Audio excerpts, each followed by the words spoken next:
Hey guys, this is Hannah from pearlsandscissors.com, and today I'm going to show you 4 different stitches that you can use to sew knit and stretch fabrics on your regular sewing machine.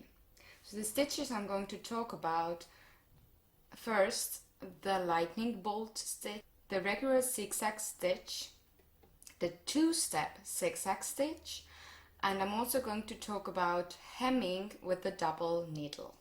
First up, the lightning bolt stitch.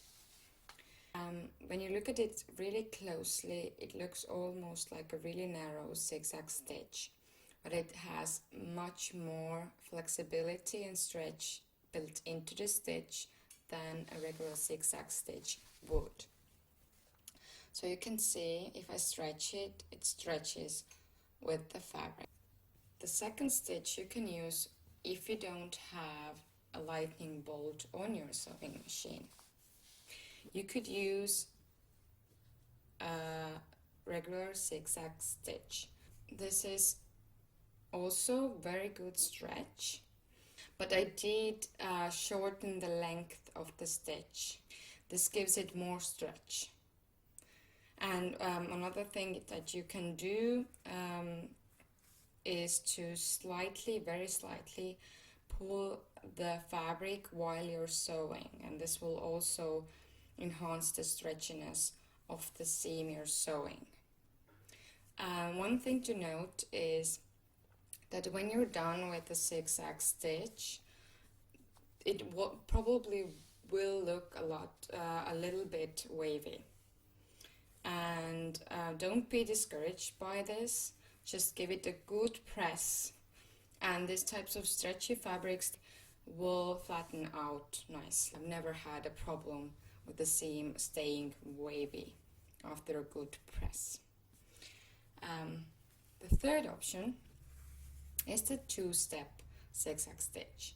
It's oftentimes used in lingerie sewing and swimwear sewing, and this has really a lot of stretch in it, so it's the stretchiest of the 3. It's rather wide, but you could also use this for your straight seams, for the joining seams, like a side seam. If you just again shorten the stitch a bit, you could get nice stitches. You don't have to use the lightning bolt stitch. You could even, cut it here and have a nice finished edge.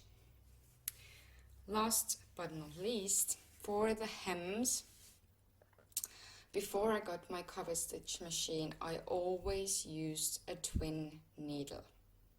This is what a twin needle looks like. And be sure to buy one that says stretch or jersey on it, because there are also twin needles that are meant for sewing jeans. What the twin needle does, it sews 2 parallel straight stitch lines, and the back of it looks almost like a zigzag stitch. What I've found is that I have to up the tension quite a bit on my sewing machine to get this nice little zigzag stitch. But this is really important, because this is what gives the seam the stretchiness, right? Because without this zigzag stitch, it would just rip. A thing that you can do to up the stretchiness of any seam really is to just slightly pull the fabric when you're sewing the stitch or the seam. It will give the seam more stretch, so it won't rip once you wear your garment. So these are the 4 basic stitches that you can use for knit fabrics on your sewing machine. I hope this video was helpful to you, and be sure to check back on the blog on pearlsandscissors.com.